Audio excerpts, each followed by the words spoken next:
is Tracy Barry, and I'm here to paint with you today. I'd like to say thank you to the Thunder Bay Community Foundation for their grant towards the Schreiber Public Library and their project, Our Community Growing Together. Are you ready to paint? Here we go.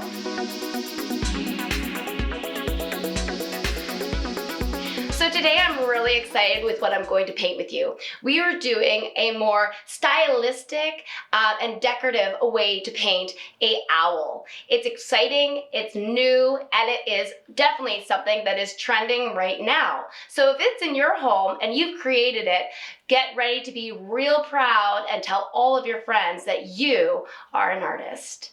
Let's get going. The first thing that you would like to do is you want to be able to size and position your imagery onto your canvas appropriately for the size of canvas. So what I like to do is I always try to, what I say, map out or pencil in the image that's going to be placed on the canvas. And I'm going to show you how to do that today.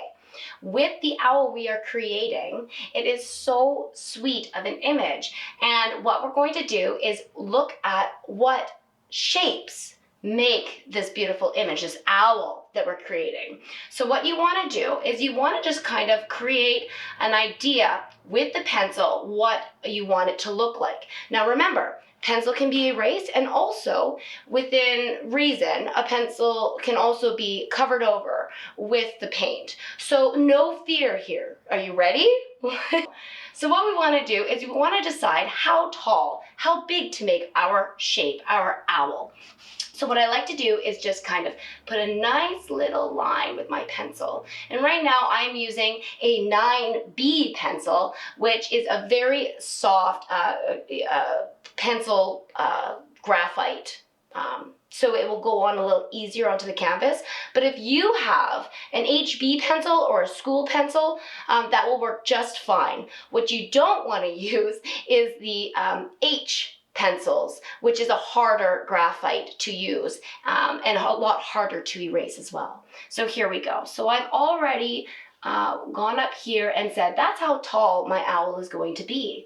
And then what I want to do is decide, where's my owl going to stand? Now don't you worry, you can always cover this up and create wonderful designs later, like you'll see in the example piece or the finished piece when we're done today. Here we go. So I want my owl to kind of stand right about there. I mean, you just really have to size it up and decide for yourself, what would you like to see in your unique painting? From there, what we're going to do is decide on what shapes are best to use for the imagery we want. And I got a real good trick for you. The owl is actually created by 2 single hearts. Love to paint? Use hearts in your painting. So what we're going to do is we're going to draw the very first heart, and that's going to be the basic shape. They have really big eyes, so often if you look at an owl in real life, those eyes are really big and they're just staring at you. So we want a nice big space, and then what the bottom is going to be is that scruff on the owl. So depending on how nice and big you make your heart, that owl is going to get healthier and healthier. And you know what? We do have little skinny owls too, which is just fine. Here we go. So now we're going to do the second heart. And we're going to bring it up. And we're going to bring it around. Nice big owl. Now remember what I said. If it's not even, like mine isn't, we can always go back in, we can erase, or we can cover it with a nice coat of thick paint. Don't you worry. This is just mapping it out. This is just saying, you know what, I'd like my owl to be here. And what does a map do? It shows you where you're going, right? So that's what we're doing today. So then what we want to do is put those ears in. So they're just triangles. Let's do that now.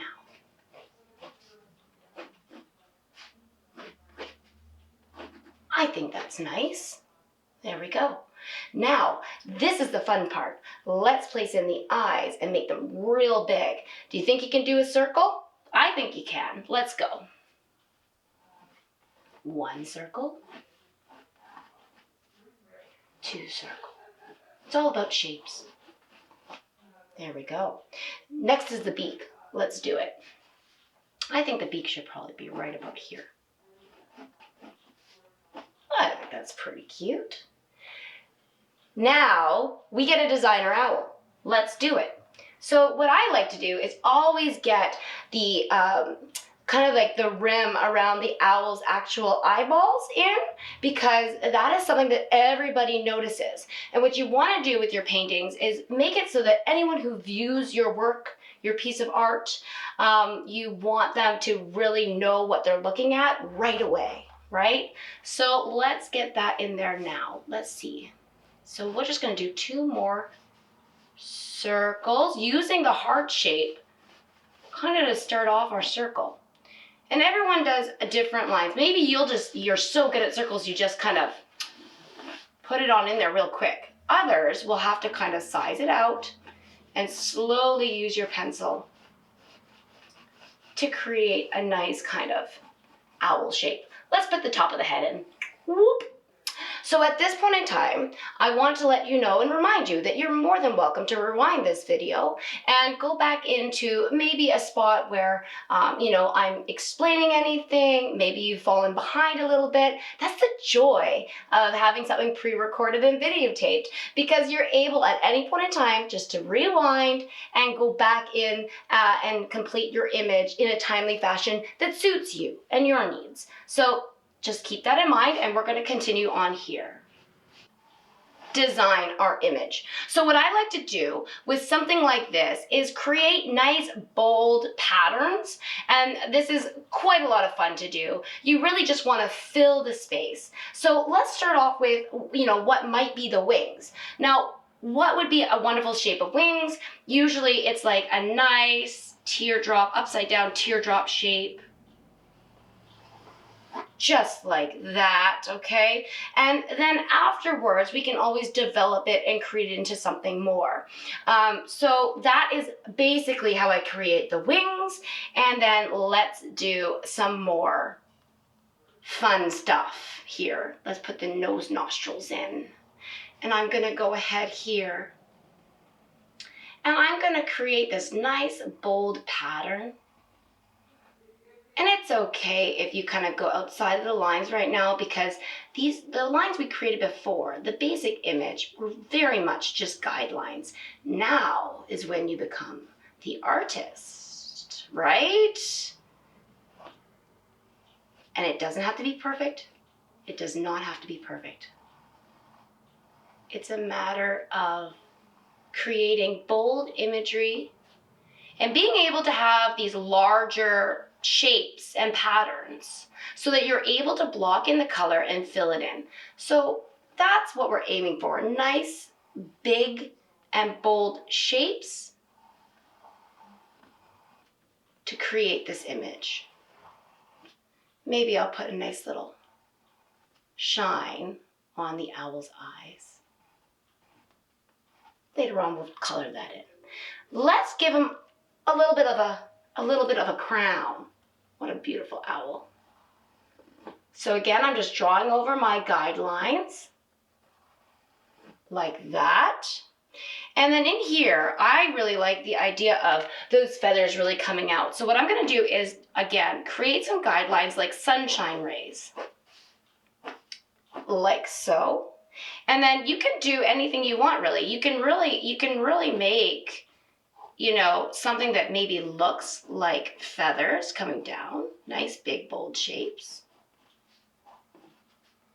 And you can go right over top of the wings. That's okay too. I'm doing it right now. Very nice. I like that. And then, maybe later on we'll put in something a little bit. Oh, maybe we'll just do it right now, right? I mean, you just got to go with your gut. There we go. Perfect. Okay, so there's some things that we want to kind of leave out, or we don't even know we're actually going to go into the painting yet. But what we do want to do is, if you have a stylistic way or you have something that you want to see, that's when we're drawing it in there right now. We want to see it in there. Everything else can be developed and created in the process of painting.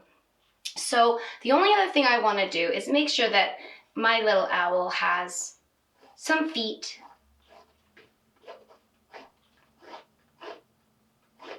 Does doesn't have to be perfect. And this time around, I want it to be standing on a branch. Haha, that's pretty cool. I like it. You like it? I like it. Okay, let's keep going. Okay, so now this is a preliminary sketch, basically, of what you want to create. Everything else may adjust and may change. You want to move and flow with your painting and with the colors you choose. I always like to suggest pick your very favorite colors to use. I start with 3 colors that I want to use, and then I go from there. The only thing I would ask of everybody is we're going to wait, of course, to do the black outline and anything that is black into our painting. That means the eyes, or how we place polka dots in the background, we don't need that just yet. The reason for that is that black is very dominating color. It means it'll take over everywhere else, and you don't want black blending in with all of your other colors. So we're just going to hold off on black, and we're going to use it to finish off and fine tune and beautify our finished image, okay? Our final image. So I'm going to put that off to the side.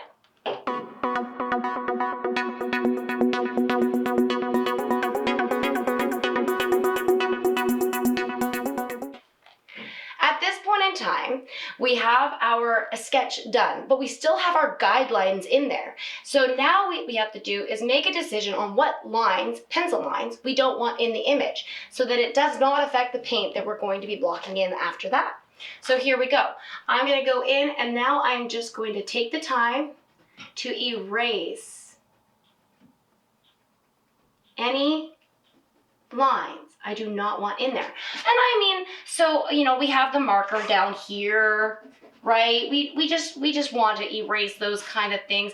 We have the, the wing, the feathers coming out here. So what we want to do is kind of just clean them up a bit. You're just cleaning up your image. So just finishing erasing your lines. Now, depending on the eraser you have and the type of pencil you use, you will see either smudges or the pencil will be completely gone away. Now, what I'm running into here is that we do have some smudges, but that's okay. Everything is fixable. Everything's fixable. It's all good. So what I'm going to do is I'm going to make the conscious decision to create actually a darker color, or use a darker color wherever these smudges are. Just in case, the paint does become transparent, and if you can see through it, it may affect the overall image of your painting. So what you want to do is create that idea in your mind that wherever something like this happens that you're not expecting, that is always fixable. We just need to kind of find a solution for it. And the solution, a real easy solution for this, is using the darker colors wherever the smudges are. Or layering your paint maybe 2 or 3 or 4 times and really getting the image you want. Those are the 2 ways to fix that issue. Now we need to pick our colors. So what we're doing is basically just blocking in the colors. We can add different shapes in if we choose to with the colors, and later on we can outline with the black. So, be kind to yourself. Start somewhere. Start with your favorite color. That's what I always like to say. And my favorite color right now is yellow because it is, it's spring and it's going to be summertime. So I like the idea of yellow. So I'm going to be using just a straight up lemon yellow. And a dollop will do ya. Just do a little bit at a time. If you need more yellow, you can go back in, add more yellow to your palette. I have my palette here. And we're using 3 brushes today.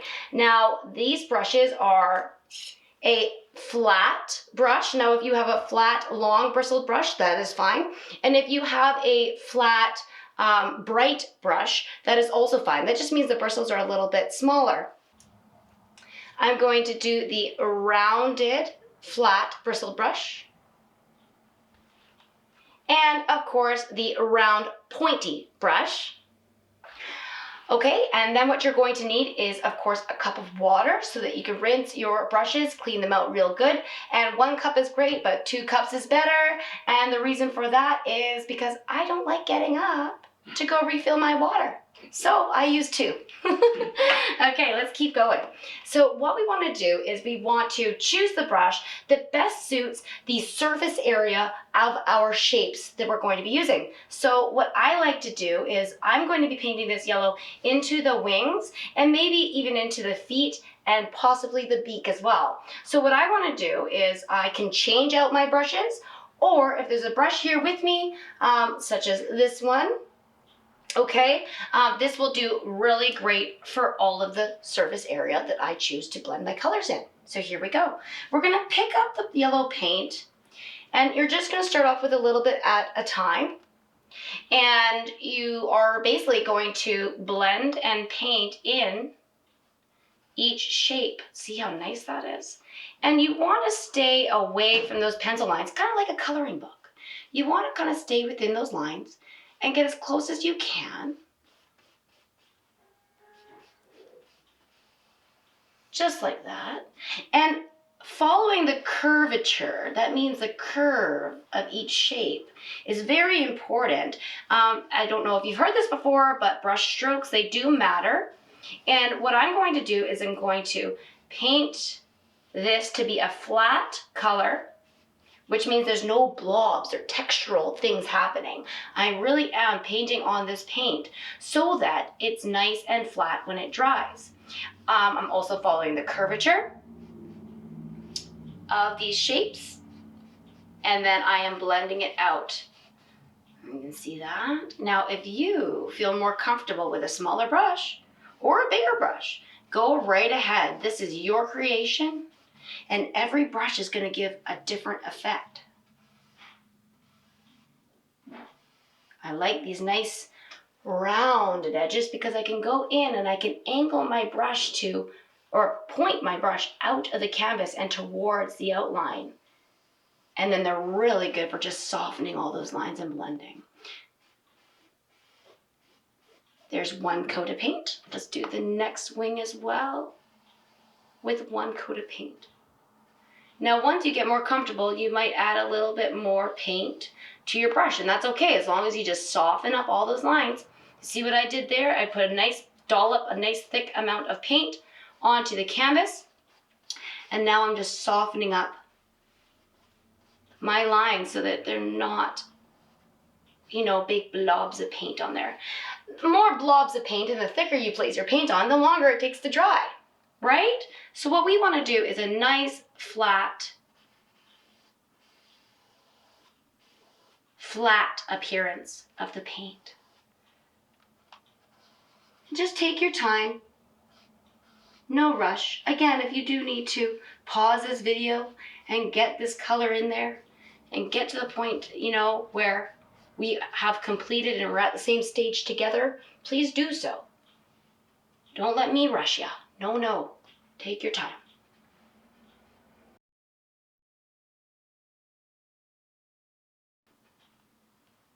But for today, I think I'm doing pretty good with this brush. For this anyways. See how right down here, this brush with its rounded edge, okay, will actually fit inside each of the talons of the owl. Boom, boom, boom. So easy. The brush does it for you. The brush does it for you. That's why it's important to pick your brushes. Ooh.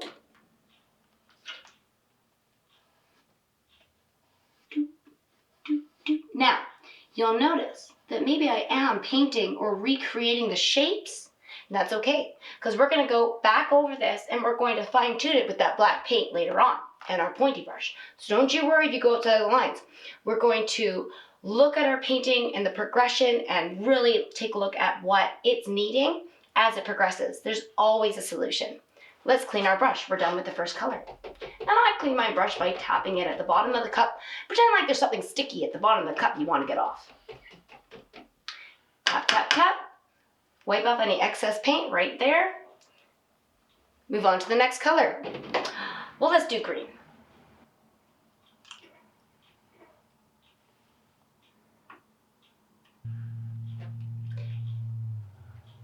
And today I'm using sap green. So for this color, I'm gonna go into a smaller brush, the pointy brush. And the reason for that is because I like all these little details. And of course, for smaller detail, you use a smaller brush. So let's do that right now. Oh, and I hold my brush like a pencil right now. See that? And what I want to do is make it so it's very comfortable. Sometimes artists will paint like this. Other times, artists will paint so that they have the fullest control. And so what I'm doing here is it's close enough to the bristles that I can spin and move my wrist, and I know I have extreme control there. And then I use my pinky finger to stabilize my hand, and I go right in and paint in the next color. And again, I'm maybe taking a nice big blob of paint, a dollop of paint, and then I'm gonna just move that paint around, not go and get more. If it's nice and big and goopy, you want to make sure you have a nice flat appearance to the paint. As flat as you can get, you know. And this brush is really great for making this kind of feathered type of effect. Those streaky lines can really do a lot. Like I said, brush strokes do matter. They do matter. The direction, the way you use them, how thick the paint is, it all matters.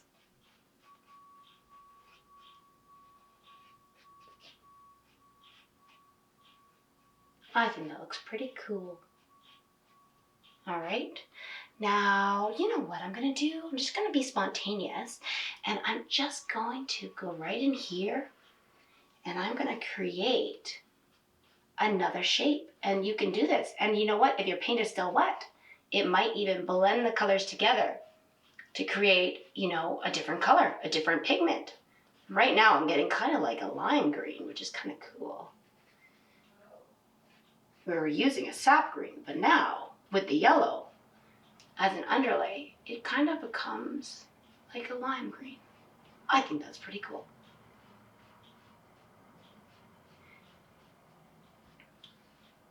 We may have to do 2 coats of paint, and that's okay too.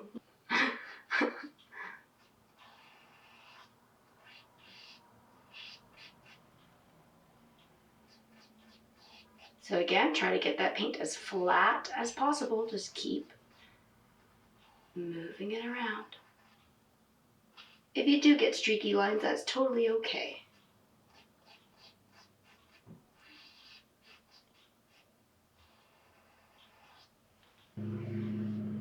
That was kind of fun. On to the next color. Now for the next color that I want to choose, it's more of like a pinky or an orangey, but lighter, toned down a little bit. And the way that you adjust or change a tone is adding white to it. So let's do that now.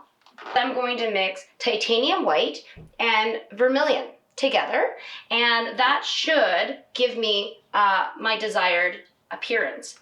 A little bit of this, and a little bit of that. Here we go. So now we're gonna mix the 2 colors. So what I like to do is I like to bring in my pigment first, and just move it a little bit off to the middle. And then I'm gonna bring in my white, and I'm just gonna dab it. Now, the reason why I dab it and mix it like this is because if you swirl it around in a big circle, it does kind of dry out like the Sahara Desert, you know? It doesn't really, it just spreads the paint so thin that it, again, dries faster. So we wanna keep it in a nice blob. Okay, so now we're doing a larger surface area, and again, this is a really good brush to use. I really like it, so I'm going to continue to use it. I'm going to go in here. I have a nice blob of paint, but again, we're going to paint it so that it's a nice dry appearance. Flat appearance. And let's go right on in there. I like these images to be nice and bold and bright, so again, you just want to make sure you're going, you know, within the lines, and you are trying to avoid, really, as much as you can, some of that pencil, because you don't want it to blend or blur in and you know, change the pigment of the paint you're using. You want to just keep in mind that the pencil can also affect your image. So just stay within the lines. And I like to outline a little bit, as you can see. You know, that way it does really help me stay within the lines. It really makes them, you know, show up. And now I'm just going to go ahead and finish filling in the rest of the shape. This kind of looks like a, I don't know, maybe like a tulip shape. Hey, we found another shape. That's pretty cool. I like that part, where I find other things, you know, in the painting. Just feathering out the paint so that it's a nice flat image, okay? Let's see, is there anywhere else that maybe I can put paint? I think, well, why don't we do this? Because these look like really cute flowers. Let's do this. And again, I love this brush because it already kind of has the shape of either a feather or a petal of a flower. And don't you worry about too much about the shape you created with the pencil. That's just a guideline. It's just a map. And I'm churning the brush as I go along to help myself keep the control. Okay?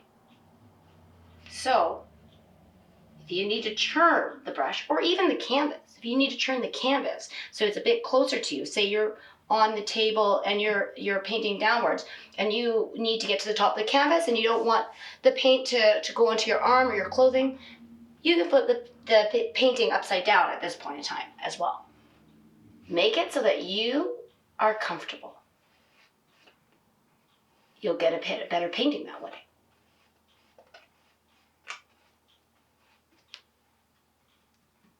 I think I need a bit more white. Let's do it. Let's do it.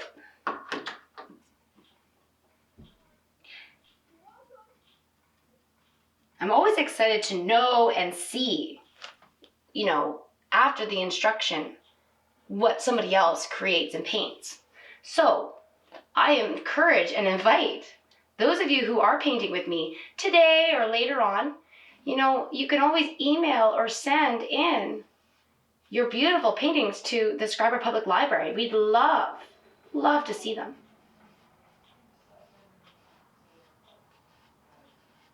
It'd be a surprise for us.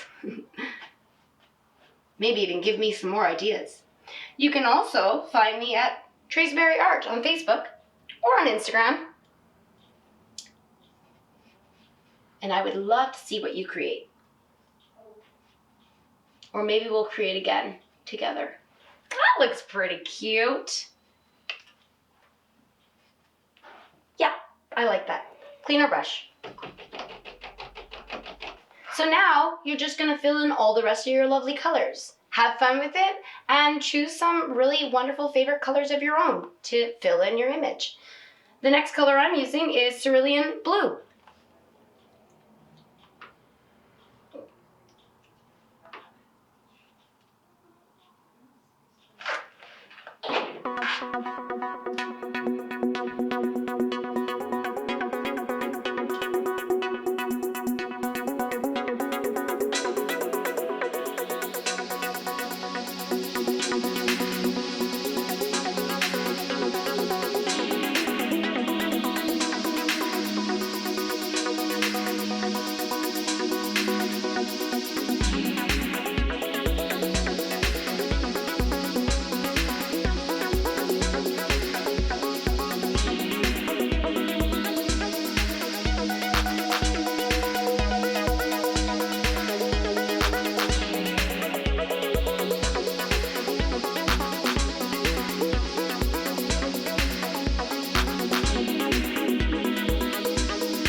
So now what I'm doing is I'm using, in these smaller areas, the pointy brush, of course, because that's going to help me out.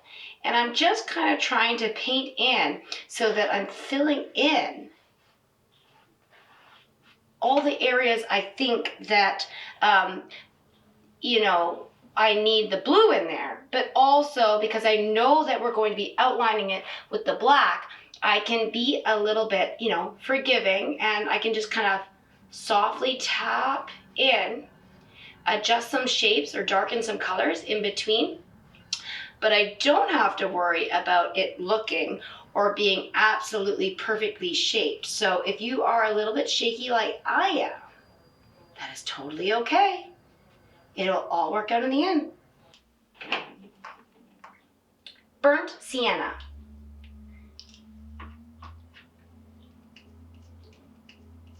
Using a different brush because it works best. You can see this brush is the same width as my branch I'm using, and I can also use it on its side to go inside the lines. So let's do that now.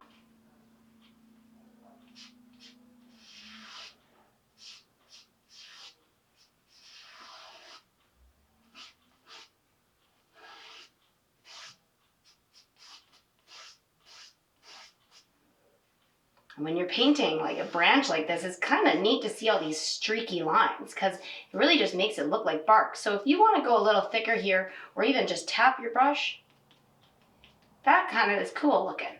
But if you choose to keep it a flat image, that's okay too. This is where you get to have a little bit of fun with your creative license. Take it where you want to go. I'm painting right over the bottom of my owl because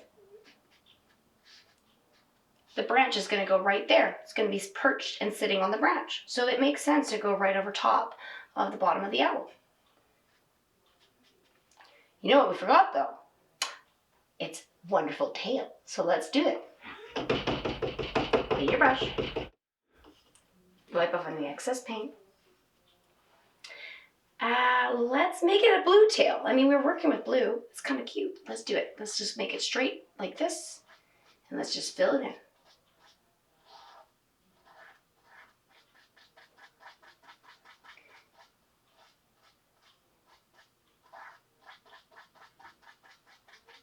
And I'm just using any old brush at this point because I have a little bit of an idea how I want it to look. And these bristles on this brush, the round little brush, kind of makes this like streaky, small little lines, and blending it kind of in a scratchy motion makes it look like the tail. So why not?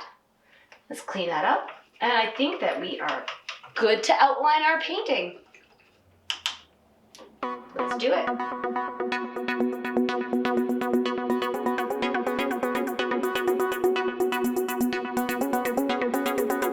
Okay, we're on to our very last step. Now, at this point in time, what you want to do is make sure you're clearing your area. My area is still pretty nice and clean and prestige, so I'm going to leave it as is. Other than, I'm going to move my palette up just a little bit so that I'm able to, if I need to use the edge of the table, I'm able to rest my elbow nicely on the table, maybe even brace my wrist in order to control the line, control my paintbrush. So that's always important to do as well. If you do choose to lay your canvas flat down, churn your canvas as you need it. Please just make it so that you are comfortable and take all the time you need for this. Remember, you can always pause the video, or of course, you can follow through to the end of the video and always continue on your own. It's just the outlining and maybe some additional designs on the canvas. So that's the next step. Let's do it. So we're going to need our black. And we're going to put actually a good portion of black because we're going to be needing a lot. We might even need to do 2 coats of black. We don't know yet, but we will do it as it's needed. So I'm using the pointy brush, of course. Now with this paint that I'm using today, it is pretty fluid and it will move very well for me. But when you're doing a black outline, what you want to do is take a look at the paint you're using. And if it's a little thicker, you might need to add a couple raindrops of water. I call them raindrops, just because they're just that little bit that you could add in there, and that's going to help your paint actually flow and against the canvas and move a lot more fluid for you when you're outlining. It's such an important tip. Now what I'm going to do is I'm going to go ahead and dip the tip of my brush into the black, and I'm going to spin it against the palette and pull away from the paint. And the reason why I do that is because I want a nice clean pointy tip at the end of my brush. So now we're going to go in, and what I'm going to do is I'm going to choose an area of my canvas where it's a little bit more forgiving. And I always give that as a tip because, you know, when you start off, you might be shaky. You might actually find that the position you're in is an uncomfortable position, and you'll want to adjust. So I'm going to go ahead in here, and I'm going to start with the edge right-hand corner, and I'm just going to see how I'm doing today with my steadiness. And I'm doing okay, so I'm going to continue on this side. And if you can get a nice clean stroke of paint in there, reapply paint to your brush as you need it. That's always the best, but if you do need to go in and just do little touch-ups here or there, that's okay as well. And I'm holding my brush again like a pencil. Here we go. Now the softer you push your brush with less force against the canvas, the thinner your line will be. And when you want to do a nice thick line or a thin to thick line, you can start to gradually increase the pressure on the brush, and it'll give you a nice thick line. Fun fact, I like to use both thin and thick lines to create a really interesting, stylistic image. You might like to have thin lines, so you need to choose how you'd like it and go with the flow. Be kind to yourself.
Okay, so we just finished up the outline of the owl and filling in the eyes, all of that wonderful, detailed work.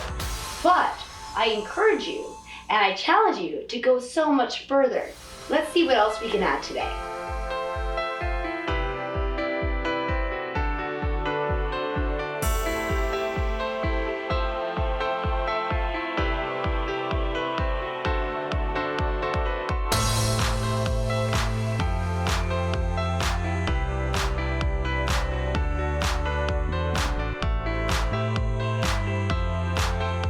I like to try to carry some of my image around the edge of the canvas. Doesn't have to be perfect. I'm not going to worry about that too much today. I can always go back and fix it up.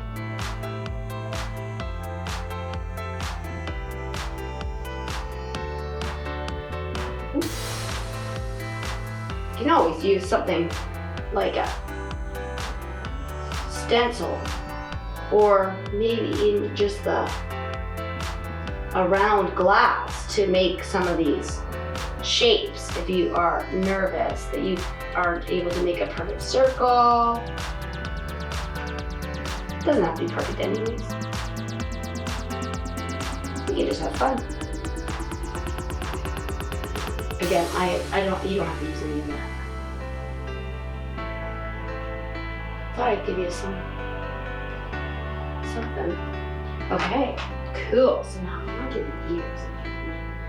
Let's do.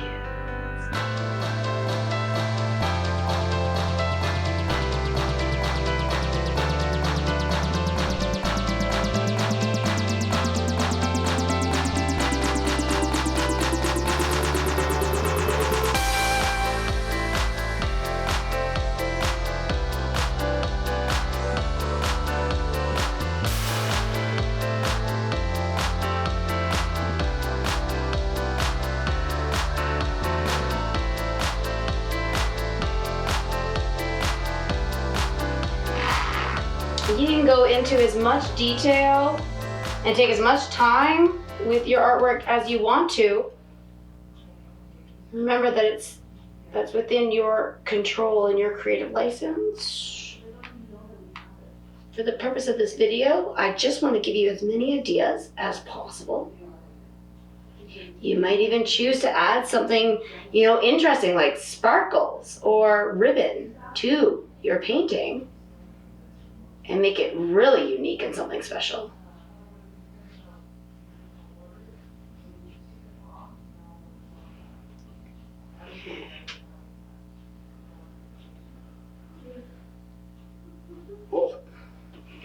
Sometimes we get paint on our hands and we fix it back up. Okay.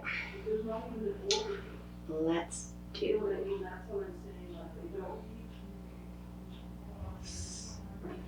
More paint.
we are almost finished. I'm so excited for this image. It's absolutely beautiful. You guys, I'm sure you're doing a wonderful job.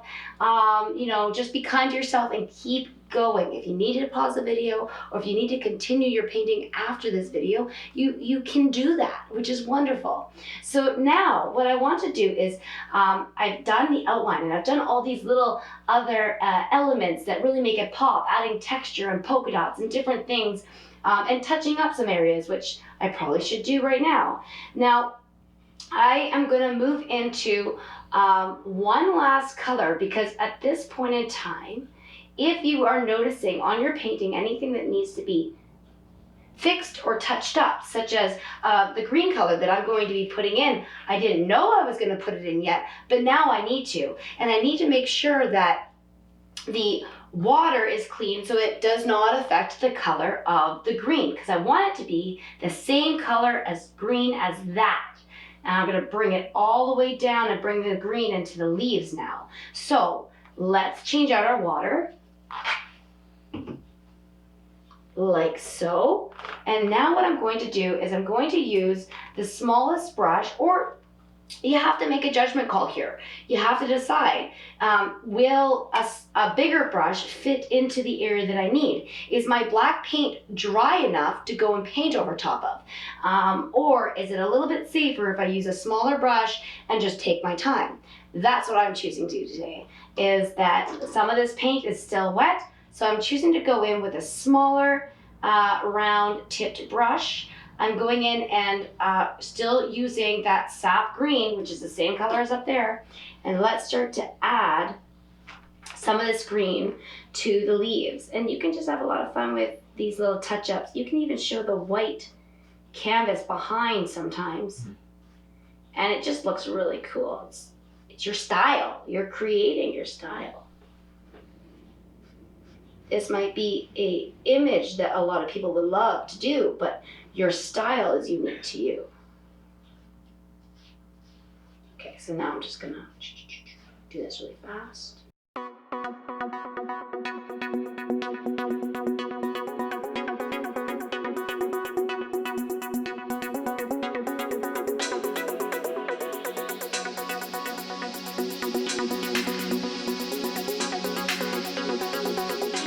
So I think this concludes our session for today. I like mine, and I cannot wait to see some of yours as they develop. Please make sure to send your images to the Schreiber Public Library, and we get to see what you created today. It's so exciting. I'd like to say thank you to the Schreiber Public Library for having me here today. It's amazing to be able to share my passions with other people. Our community growing together. I think it is fantastic. We are here as a strong community and we're doing things together, and I love that we incorporated artistic side of our community. Thank you so much.